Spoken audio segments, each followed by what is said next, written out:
Hi friends, आपका बहुत बहुत स्वागत है इंडियन स्टॉक मार्केट में। फ्रेंड्स, चैनल पे नए हैं तो चैनल को सब्सक्राइब, वीडियो को लाइक जरूर कर दें। फ्रेंड्स, आज हम बात कर रहे हैं पेटीएम की, यानी 197 कम्युनिकेशन लिमिटेड कंपनी की। कंपनी का कामकाज जो है सन 2000 से चल रहा है। स्मॉल कैप कंपनी है। मार्केट कैप प्रेजेंट में इसका 38,705 करोड़ से ज़्यादा का है। सर्विस सेक्टर के लिए कंपनी काम करती है। कंपनी का कामकाज जो है बहुत ही बेहतरीन है, बट प्रॉफिट कहाँ से आएगा ये कंपनी को भी नहीं पता है।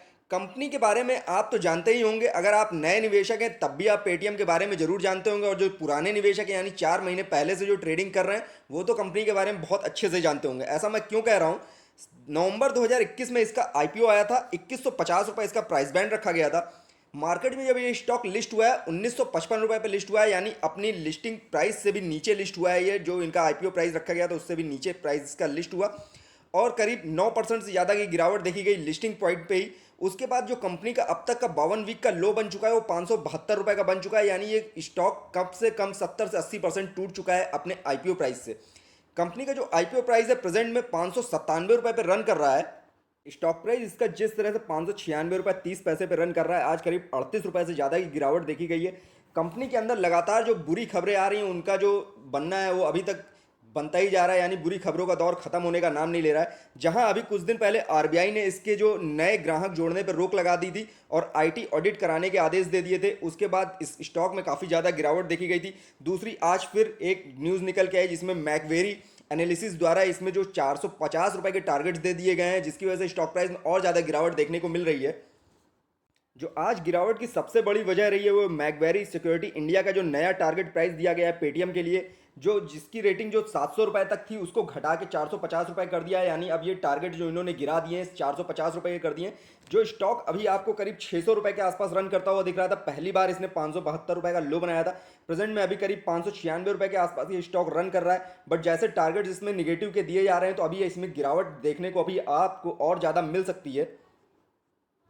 स्टॉक में एंट्री की बात करें तो एंट्री पॉइंट तो इसका ग्रीन सिग्नल कर रहा है। स्टॉक प्राइस जिस तरह से इसका इस समय रन कर रहा है, तो अगर लॉन्ग टर्म का नजरिया आप रखते हैं इस स्टॉक में कम से कम 3 साल का 4 साल का, तो इस स्टॉक में आप निवेश करिए, अदरवाइज इस स्टॉक से दूर रहिए।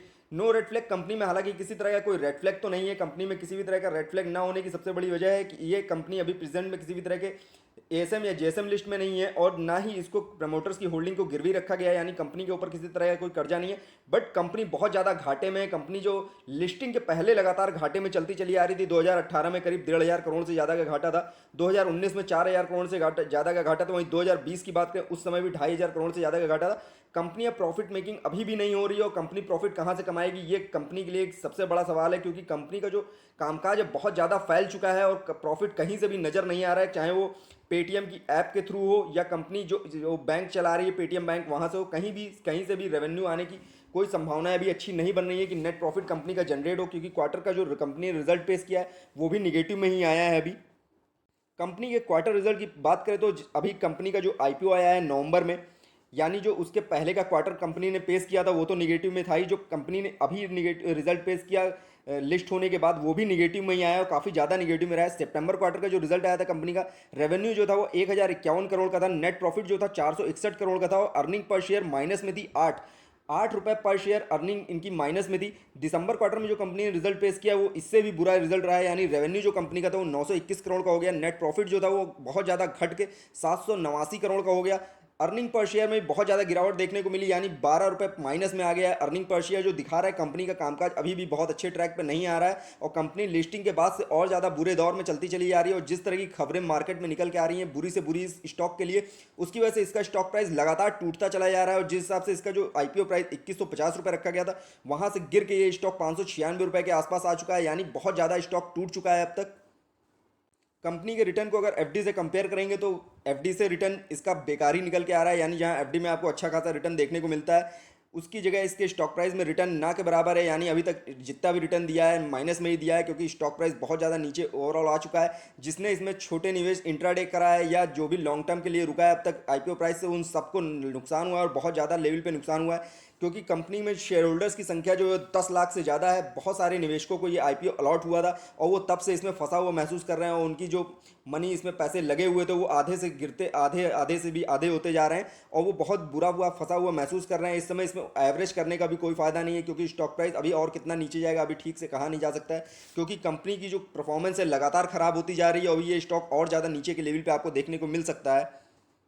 आज के कामकाज की बात करें, 13,08,000 से ज़्यादा का वैल्यूम हुआ है, 3,16,000 से ज़्यादा की डिलीवरी उठाई गई है। डिलीवरी का जो परसेंटेज निकल के आ रहा है 24% के आसपास है, यानी लोग इसमें खरीदारी तो कर रहे हैं बट इसमें इंट्राडे के हिसाब से ज़्यादा खरीदारी की जा रही है, उसके हिसाब से भी इसमें लोगों को लॉस हो रहा है और काफ़ी ज़्यादा लॉस देखने को मिल रहा है। जो लोग इसमें बहुत ज़्यादा हाई लेवल पे बाय किए हुए हैं वो किसी भी तरह कोशिश कर रहे हैं कि ये एवरेज हो जाए, बट एवरेज करने का भी कोई फ़ायदा नहीं निकल रहा है, क्योंकि ये स्टॉक लगातार नीचे की ओर ही जा रहा है। नए निवेशक जो इसमें निवेश करना चाहते हैं लॉन्ग टर्म के हिसाब से, वो अगर निवेश करने की योजना बना रहे हैं तो इस स्टॉक में कर सकते हैं, क्योंकि कंपनी का फ्यूचर तो अच्छा है। आने वाले समय में ये कंपनी आपको ग्रोथ करती हुई दिखेगी, लेकिन कम से कम नजरिया आपको 1 से 2 साल कम से कम लेके चलना पड़ेगा, क्योंकि अभी कंपनी बहुत ज़्यादा लॉस में है और ये इस लॉस से उभरने में कंपनी को अभी काफ़ी ज़्यादा टाइम लगने वाला है। कंपनी के फाइनेंशियल ट्रेंड की बात करें तो कंपनी लगातार घाटे में चलती चली आ रही है। लिस्टिंग के पहले भी घाटे में थी और लिस्टिंग के बाद भी घाटे में है कंपनी। 2018 में कंपनी का जो घाटा था वो करीब 1,500 करोड़ के आसपास का था। 2019 में 4,000 करोड़ से ज़्यादा का घाटा था। 2020 में करीब 2,000 से करोड़ से ज़्यादा का घाटा था। 2021 में भी करीब 1,500 करोड़ से ज़्यादा का घाटा था और जो फाइनेंशियल ईयर 21-22 चल रहा है इसमें भी ये कंपनी आपको घाटे में ही दिखेगी, क्योंकि कंपनी का जो इस समय रेवेन्यू और नेट प्रॉफिट निकल के आ रहा है वो सब माइनस में आ रहा है, जिसकी वजह से अभी जो Q4 का रिजल्ट आएगा वो भी आपको लॉस में ही देखने को मिलने वाला है।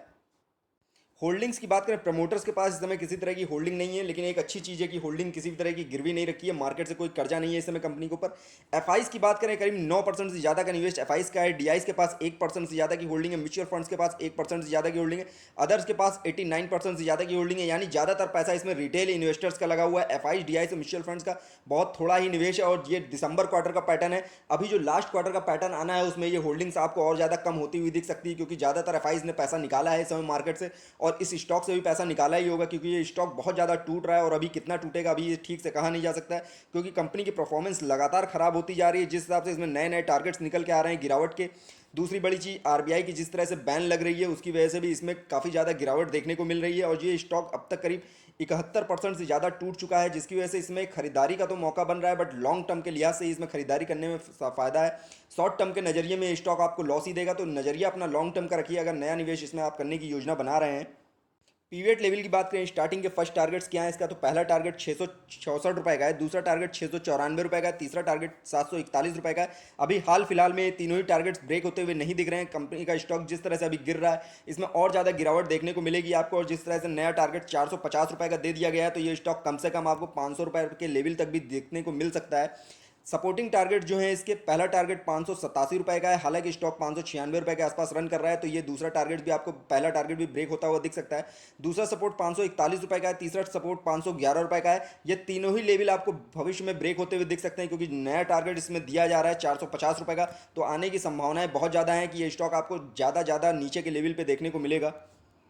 सजेशन की बात करें तो इसमें 50% इसमें बाय की कॉल दी जा रही है, हालांकि इसकी बाय की कॉल में बहुत ज़्यादा कमी अभी भी देखने को नहीं मिल रही है। 50% इसको सजेस्ट किया जा रहा है लेने के लिए, बट लॉन्ग टर्म का नजरिया रखने के लिए कहा जा रहा है। शॉर्ट टर्म में ये बिल्कुल भी रिटर्न देता हुआ ये स्टॉक नहीं दिख रहा है। कम्युनिटी सेंटीमेंट की बात करें तो 49% बाय कॉल है, 48% सेल कॉल है, 3% होल्ड की कॉल है, यानी ओवरऑल अभी भी करीब 52% मार्केट इसको लेने की सलाह दे रहा है, क्योंकि स्टॉक काफ़ी ज़्यादा बेहतरीन स्टॉक है। बट अभी जिस हिसाब से इसमें बैन लग रहे हैं और जिस हिसाब से नए टारगेट्स निकल के आ रहे हैं उस हिसाब से ये स्टॉक में एंट्री करना थोड़ा सा जोखिम भरा हो सकता है। बट लॉन्ग टर्म का नजरिया अगर आप रखते हैं तो इस स्टॉक के अंदर एंट्री कर सकते हैं, बट शॉर्ट टर्म के नजरिए से एंट्री करने से थोड़ा सा बचें, क्योंकि फंडामेंटल कंपनी का भी बहुत ज़्यादा स्ट्रॉन्ग नहीं है, लगातार वीक होता जा रहा है फंडामेंटल इसका, और जिस तरह से इसमें नए टारगेट्स गिरावट के आ रहे हैं वो भी इसको नुकसान पहुंचा रहे हैं इसके स्टॉक प्राइस को, और जिस तरह से इसमें बैन लग रहे हैं लगातार, जिस हिसाब से आरबीआई ने भी बैन लगा दिया है नए ग्राहक जोड़ने पे, इसके पेटीएम बैंक पे आईटी ऑडिट का ऑर्डर दे दिया है, तो ये सारी चीज़ें इसमें निगेटिव डाल रही हैं और इसके स्टॉक प्राइस में लगातार गिरावट दिखा रही हैं। तो आने वाले समय में इसमें और ज़्यादा गिरावट देखने को मिल सकती है। तो अगर नया नजरिया है आपका तो गिरावट पे ही खरीदारी करने की कोशिश करें। जब ये स्टॉक अप की ओर जाए तो इसमें खरीदारी करने से बचें, जितना ज़्यादा गिरावट में ये मिले उतना ज़्यादा खरीदारी करने की कोशिश करें। नजरिया अपना लॉन्ग टर्म का रखेंगे तभी इसमें फ़ायदा मिलता हुआ दिखेगा आपको। फ्रेंड्स, ये वीडियो मैंने सिर्फ आपकी नॉलेज पर्पज से बनाया है, किसी भी तरह का निवेश करने से पहले अपने फाइनेंशियल एडवाइजर की सलाह जरूर ले लें। फ्रेंड्स, वीडियो पसंद आए तो लाइक कमेंट करके मुझे जरूर बताइएगा। फ्रेंड्स, वीडियो देखने के लिए बहुत बहुत धन्यवाद।